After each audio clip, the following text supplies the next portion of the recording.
mois, ils ne seront plus là.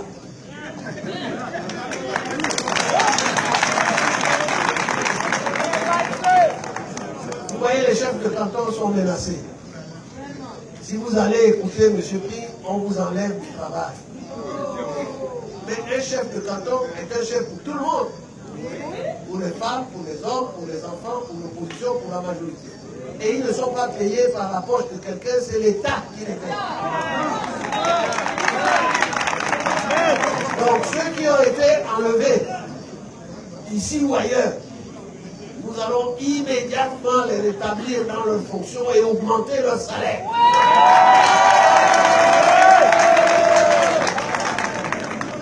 Parce que vous voyez, le chef de canton gagne 30 000 francs par trimestre.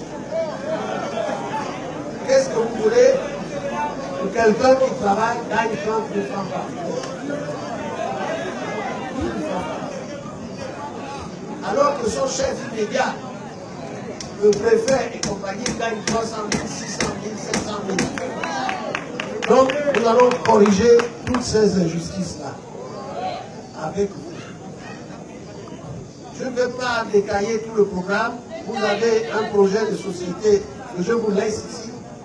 On va vous laisser quelques exemplaires du projet de société et vous verrez ce que nous proposons. Et vous nous suivrez pas à pas pour que nous réalisons ce que nous avons dit. Si nous ne faisons pas ce que nous disons, prochaine élection, vous nous chassez, vous mettez d'autres. Comme ceux qui sont là depuis 50 ans n'ont jamais fait ce qu'ils disent, il est temps de les chasser. Il est temps de les chasser. Partout où je suis passé, on m'a remis un balai.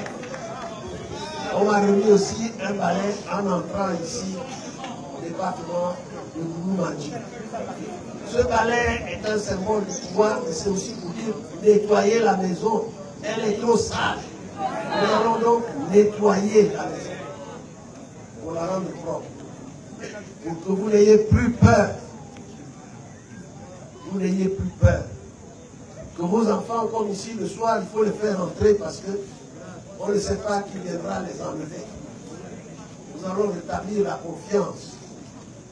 Et nous allons également vous mettre à l'abri du besoin. On va construire des écoles. Vous avez vu la chanson, elle commence, école partout, dispensaire partout, lumière partout, eau partout.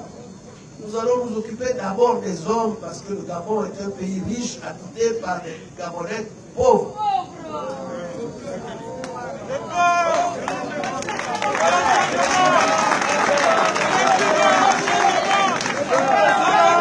Nous vous proposons un changement radical. Ce n'est pas le changement de rafistolage qu'on entend ici là. On veut venir enlever le petit là pour prendre sa place et on recommence la même chose avec les mêmes. Non. Nous allons changer le pays radicalement. Nous allons regarder ce qui s'est passé. Tous les crimes qui ont été commis. Tous les crimes qui ont été commis par le passé. Les crimes dits rituels, comme les crimes crapuleux commis par les dirigeants depuis 50 ans. Nous allons les regarder. Nous allons les regarder. Et quand on saura la vérité, nous allons après tourner la page. Parce qu'on ne cherche pas à se venger, on cherche la vérité. Comme a fait Mandela, justice, vérité, après réconciliation. Mais il faut d'abord la justice. Il faut savoir qu'est-ce qu'on a fait de Bajel. Où est le corps? Qu'est-ce qu'on a fait de Renjabé? Qu'est-ce qu'on a fait de Martin Olabé? Qu'est-ce qu'on a fait de tous ces gens qui sont morts? Il faut savoir la vérité. Il faut savoir la vérité. Après la vérité, on peut oublier, pardonner, tourner la page. Mais d'abord, la vérité. Pour que ça ne recommence plus. Pour que ça ne recommence plus. Qui ça? Maïla veut parler. Non, non. Président, continuez. Vous voyez donc un certain nombre de choses qu'on vous dit simplement. Nous nous ne sommes même pas 2 millions d'habitants. En 50 ans, on a construit 3000 km de route. 3000. Et Ali se vante que sur les 3000, il a construit 1400 en 7 ans. C'est lui-même qui se vante. Mais le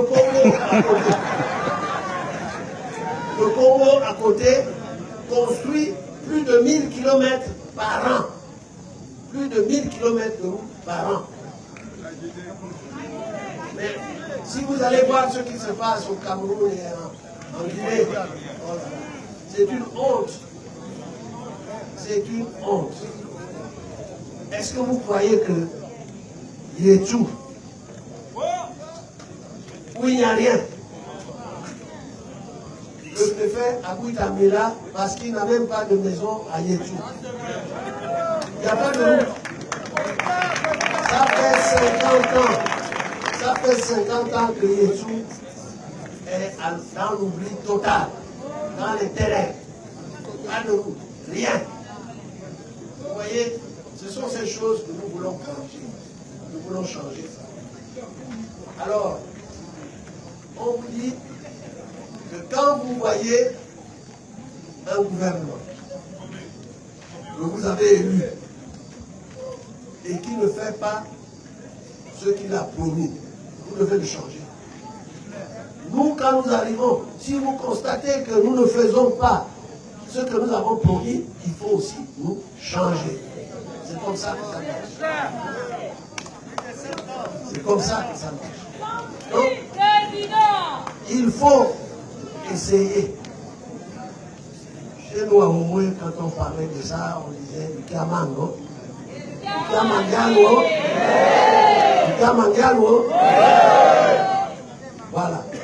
Alors, je ne vais pas être plus long, parce qu'il y a peut-être des gens qui voudraient poser des questions. Je ne sais pas si c'est prévu. Nous sommes disposés à répondre à vos éventuelles questions. Mais ça, c'est un problème qui concerne les organisateurs de cette cérémonie. Ils sont là. Ils vont vous dire si c'est trop tard ou pas pour répondre à certaines des questions qui vous préoccupent. Une des questions qui me sont posées souvent, les questions qu'on me pose souvent, c'est de dire, mais Président, comment vous allez faire? Puisque l'opposition a toujours gagné dans les urnes et la